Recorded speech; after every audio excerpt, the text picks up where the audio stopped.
Hello and welcome to the Korean Beauty Show podcast.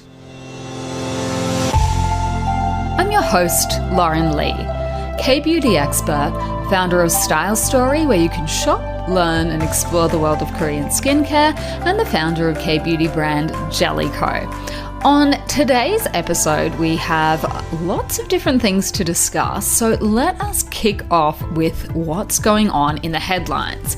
Now, one that I thought that quite a few of you might be interested in is an expert, a Korean expert on how to choose the right sunscreen for you. So this is a topic that gets a lot of coverage, a lot of attention, I think, and we get requests from time to time for episodes around various topics to do with Korean sunscreens, picking the right one, whether they are the right fit for people in Australia. And the reason that comes up from time to time is because, to my knowledge, no Korean sunscreens have ever actually been approved for sale on the Australian market. And that usually throws up a whole heap of questions for Aussies in particular, and people wanting to know, well, Lauren, what do you use then? Do you use Korean sunscreens in Australia? What do you recommend? Long story really short, because this is not really the point of today's episode. I've got previous episodes of the podcast that I will link in the show notes to this. In a nutshell, no, I do not use Korean or Japanese sunscreens whenever I'm in Australia. And the reason is that they just haven't been subjected to our local testing regimes there, which does not give me the confidence I need as a very, very fair-skinned person that is really prone to things like freckles, melasma, pigmentation, all of those kind of things. I do not have the confidence I need to wear Korean sunscreens when I'm in Australia. Sweating out in the heat.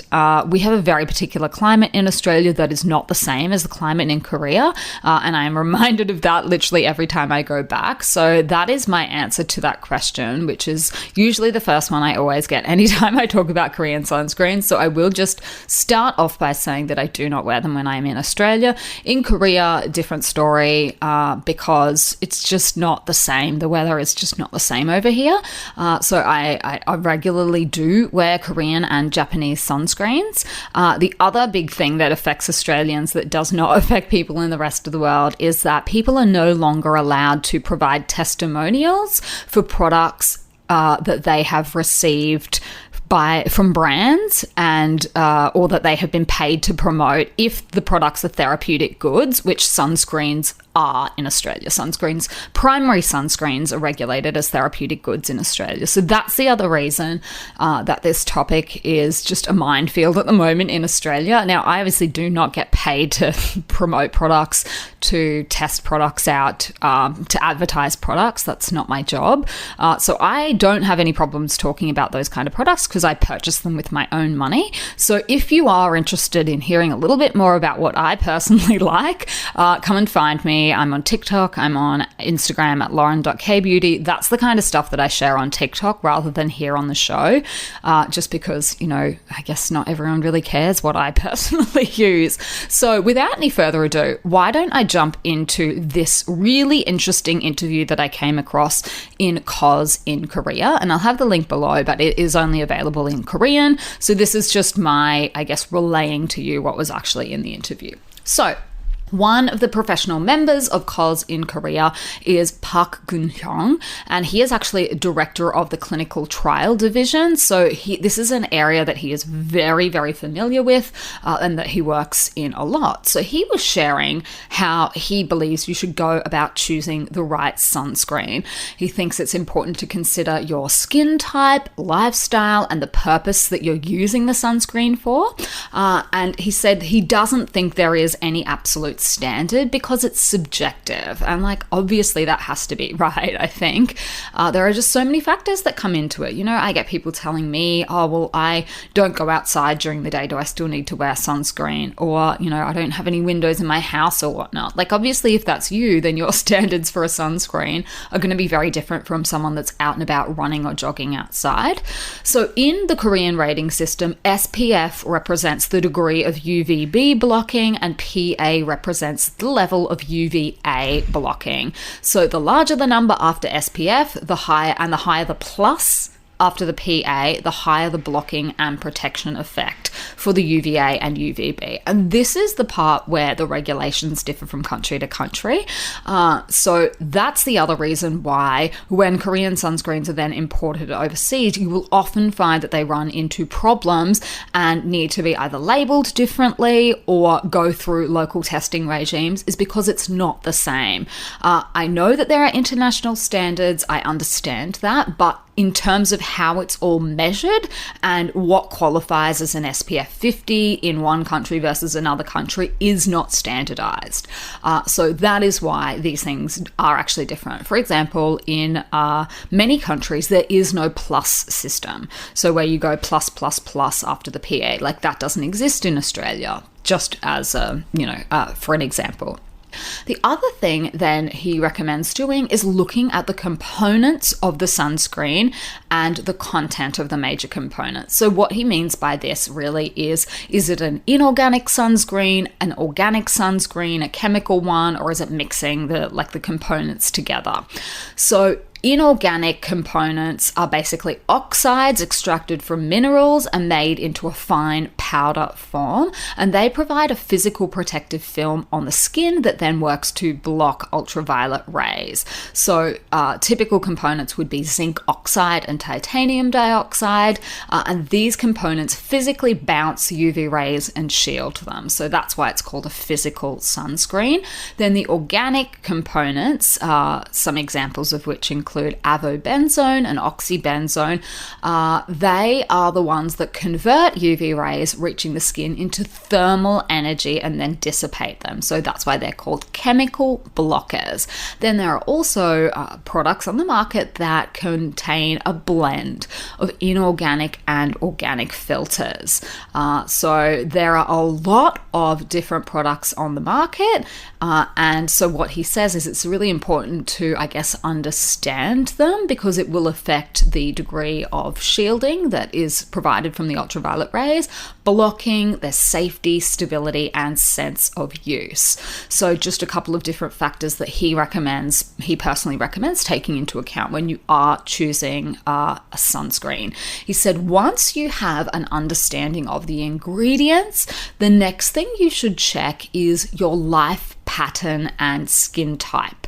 So he thinks that it's important to check whether you're dry, oily, moisture deficient, whether you have sensitive skin, acne, all of those kind of things. And the same thing, interestingly enough, for your skin texture. He has some really good points that he makes about skin texture. So whether your skin has a lot of pores, a large or rough skin texture, that's also important when it comes to choosing your sunscreen. So what he said is that in general, the inorganic products have less ability to irritate the skin and eye pain. And in addition, they have the effect of covering up pores or rough skin texture. So those are not bad products to choose if you have these skin concerns. And I myself definitely have noticed this as well when I'm applying sunscreen products. He said, on the other hand, if you are looking for products that have a good sense of use, applicability, when you're actually applying the product, then the organic ones can be a good option.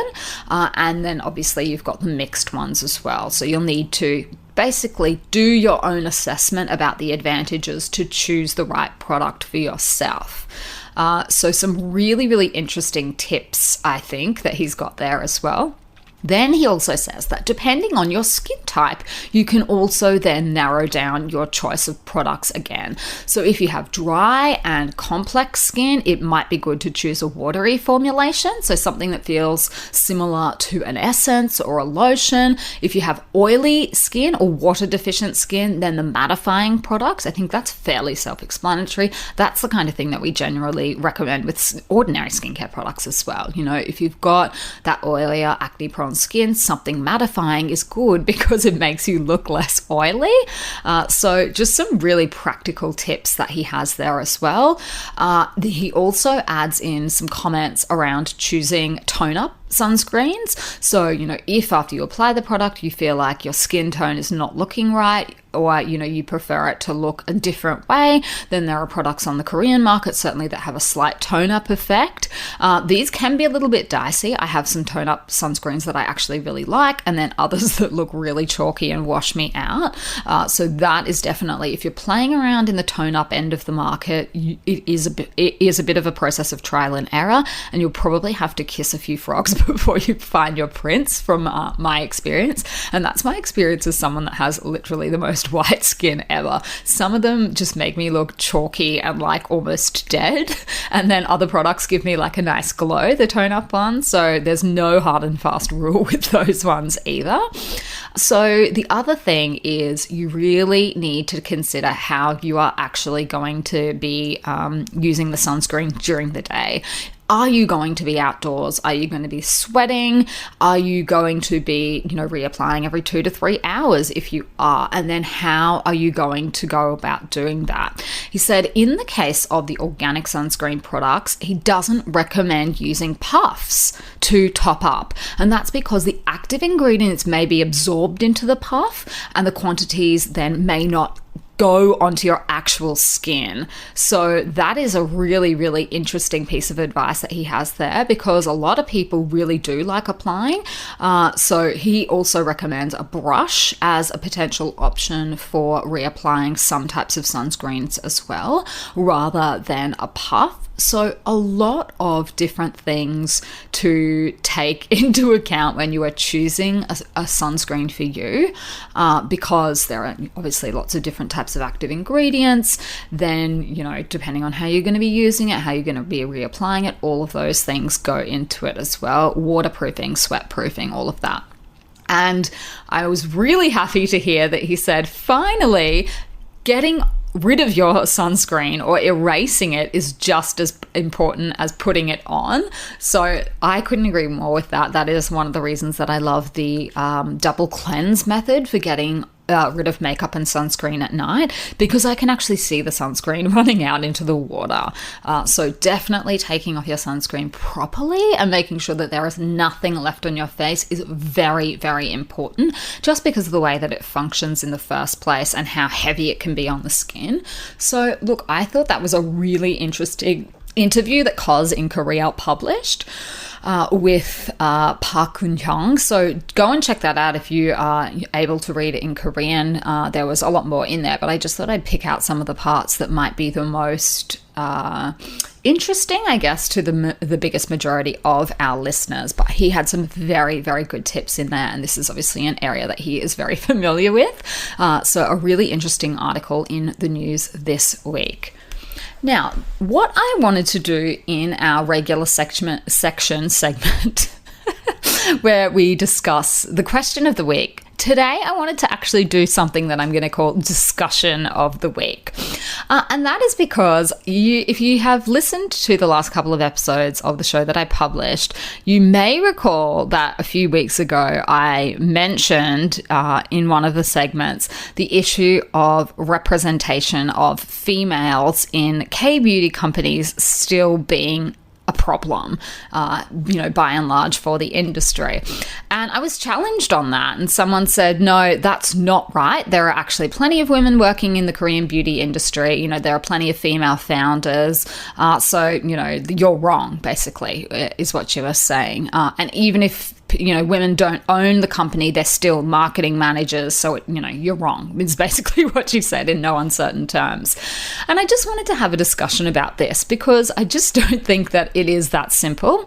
So my personal feelings aside, I think it might actually help to take a look at some of the statistics. So The Economist published a report last year, as they have done for, I believe, the last 10 years or more than 10 years. companies. And what they said was that South Korea remains at the very bottom of the glass ceiling index that measures the role and influence of women in the workforce. So what they said is that South Korea's score hovered around 20 out of 100, which ranks it the lowest among the 29 OECD member nations, which is really not great. And this is the 10th year in a row that Korea has ranked dead last on the list since The Economist began compiling the index in 2013. So, no guesses, I guess, as to who topped the list. It was the Nordic countries, but they pointed out that domestic labor is seriously imbalanced in Asia, and South Korea and Japan are two of the countries where it's the worst, and women perform 5 times as much housework as men. So look, this was on an industry-wide level, or rather country-wide level, not specifically related to the Korean beauty industry, but I think it highlights my point, is that this is not a country where women are in control by any measure of anything. They are definitely relegated to second-class citizens, and this has a flow-on effect. This has an impact on the Korean beauty industry. I will stand by that. I know that there are more women starting companies, and there are a lot of small businesses that are led by females. I know that there are women that work in the Korean beauty industry, but that wasn't really my point. My point was representation at the board and CEO level. Now, even the Korea Times published an article where it says that companies that do have female representation on the board in Korea, it appears that they have included a female member purely because it is mandatory and not because they feel it is truly necessary. And I think that you only need to take a look at the statistics to see that that must be right. This is just something that is repeated again and again at multiple different companies, not only in the Korean beauty industry, but obviously it is one of the industries within a country that is dominated completely by men. To illustrate my point, in 2021, Amore Pacific had 8,117 female workers, which accounted for 74.8% of its total workforce. So that sounds very, very promising, 74.8%. But guess how many board members they had who were female in that same year? 23.9. Like, what is wrong then that you have a majority of female workforce, but they represent a minority on your board? That's just not the typical kind of progression, I guess, what is happening to these women where they're not in a position to progress to being on the boards and being CEOs. I think that's one very stark example. Now, in terms of major companies with the highest share of women on boards of directors in South Korea, Amore Pacific is it. Believe it or not, 23.9% in the K-beauty industry represents the highest share of women on boards in the Korean beauty companies. The next highest is LG Household and Healthcare, and they have a whopping 18.8%, or rather they did in 2021. So again, this just illustrates my point, is that women aren't in decision-making roles. Clearly there is a glass ceiling that is preventing the people who are working in the companies from getting to the top. And in my opinion, that's an issue. And not only in my opinion as well. So McKinsey, who is a consulting company, they actually did a study and a report back in 2020 on the relationship between diversity on the executive teams and the likelihood of financial outperformance. And what they said is that it has strengthened over time. They studied 1,000 large companies in 15 countries, and the more diverse you are, the more successful you are. And I think it only, it makes sense. More diversity encourages more diverse pools of thought and a reflection of the diversity among consumers that the company is targeting. That obviously then results in greater profit, and that is the most important thing for most companies. They're in business to make money, and that's one way to do it, is to ensure that you have representation at the higher board levels. This is a sentiment that has been echoed by the chairwoman of the Korean Network of Women in Finance and the Korean International Finance Institute. So, I mean, look, it's not just me saying this. this, but I think my point was not that there aren't women in the industry, but that it is an issue that there aren't more women at the top of the companies making the decisions. And I stand by that. I don't think it is a counter argument necessarily to say that there are female CEOs of small businesses when the companies that really have the power to change things on a really big and impactful level are all still run by men. I think it's a problem. I think it needs to change. I unfortunately don't see it changing as quickly as I think it should. I don't think companies in Korea think that it's a problem that the companies are all run by men. I think that that is the unfortunate reality. Living here for as long as I have and having seen sort of the attitude towards women and work and, you know, power and decision making, it's just not a priority for many people in the country, and that's a real shame. And the statistics bear that out. So, look, I just thought that that might be an interesting discussion to have, because I think it is something that it would be really interesting to see the impact it had on the industry if there were more females and more female representation at the top of a lot of these companies. You know, even the beauty standards, the Korean beauty standards that get a lot of airtime on the social media platforms, you know, who knows whether this might be changed, whether it might have an impact if there were more women on the boards and at the CEO level of the bigger companies. The fact that women act as the marketing manager, that doesn't convince me that that's enough. And I'll tell you why I think that. Having worked so closely with so many different Korean companies and clients and whatnot over the years, both as a lawyer and then as a business owner running my own business here, it doesn't really matter, because what matters is what the person above you thinks. Korea is one of the most hierarchical societies in the world, and certainly the most hierarchical society that I have ever lived in.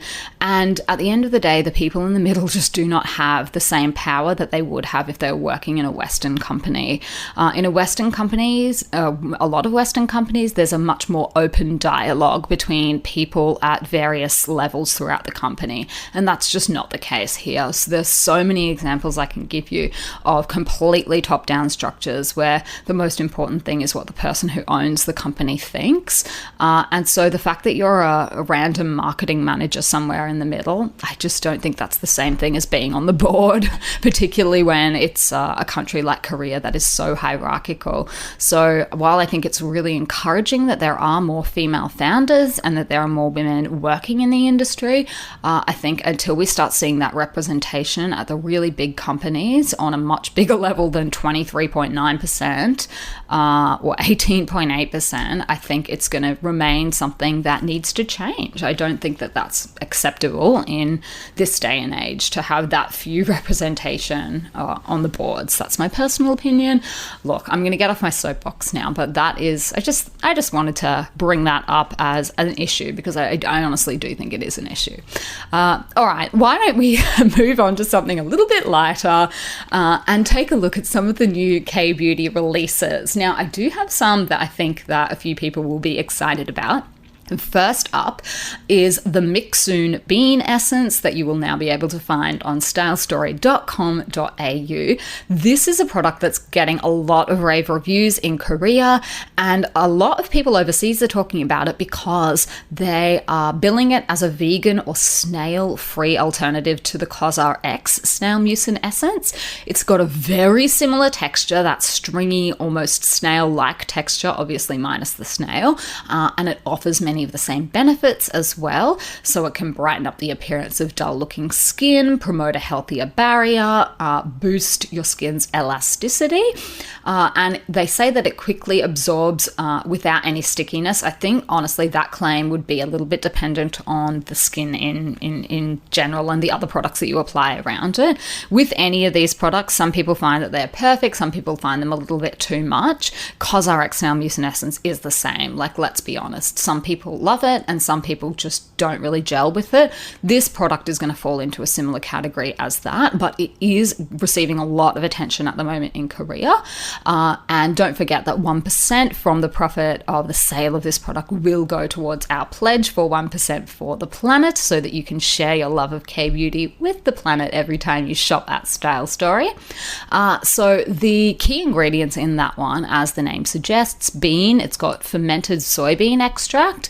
It's also got Punica granatum fruit extract, so lots of antioxidants in there, and then barley seed ferment filtrate as well. So lots of different fermented ingredients. If that is a trigger for you, I would probably avoid this one. You may like, though, the second product, which is the Mixsoon Heartleaf Essence.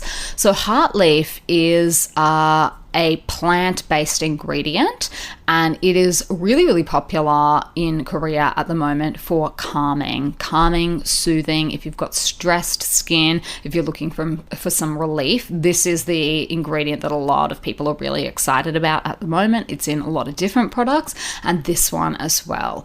So go and check those ones out if you are interested in trying out something new. The brand is Mixsoon, a very new brand to the market as well. All right, now on to the segment that I love to call Why Did You Buy This Product?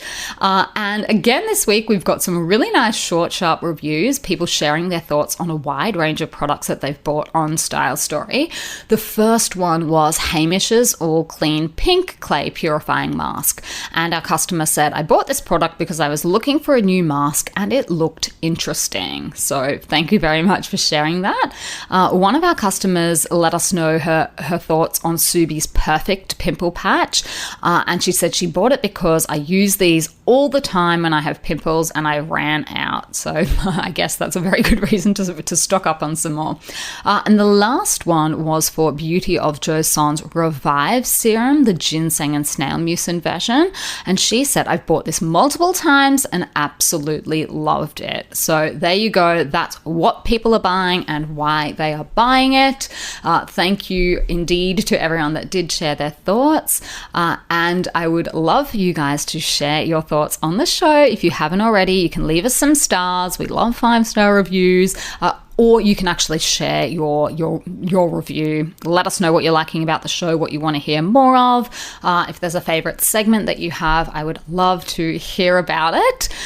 So I'm going to wrap up here for this week, or this today rather, and I will be back in your ears later with the interview that I promised you guys, that I've been promising you for the last few weeks. It is on its way. Do not stress. Make sure that you stay subscribed to the podcast, and I will be back in your ears later this week with that for you. In the meantime, I will see you on Style Story.